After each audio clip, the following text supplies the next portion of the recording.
Informasi lainnya, Saudara, pemerintah Kota Makassar terus melaksanakan gerakan pangan murah atau GPM untuk stabilisasi pasokan dan harga sekaligus mengendalikan inflasi. Peluncuran gerakan pangan murah ini dipusatkan di Permata Sudiang Raya atau BPS 1 Kota Makassar. Gerakan pangan murah tidak hanya ditujukan untuk membantu masyarakat mendapatkan harga pangan dengan harga terjangkau, tetapi juga menekan inflasi. Dalam program gerakan pangan murah ini tersedia berbagai kebutuhan pangan dengan harga terjangkau, mulai dari buah-buahan, beras, minyak goreng, telur, terigu hingga ikan.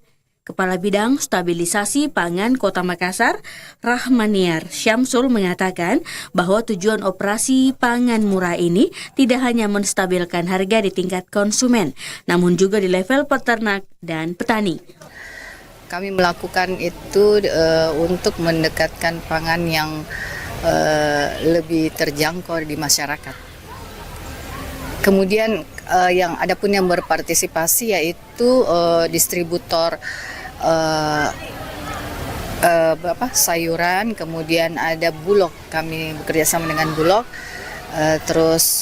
Selain itu Prima Food, kemudian distributor lain yang seperti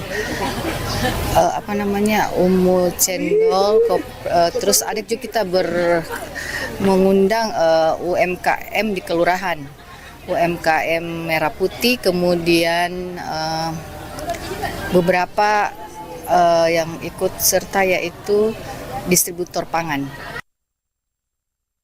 Dengan adanya kegiatan pangan murah diharapkan dapat membantu masyarakat agar semakin antusias berbelanja bahan pangan berkualitas.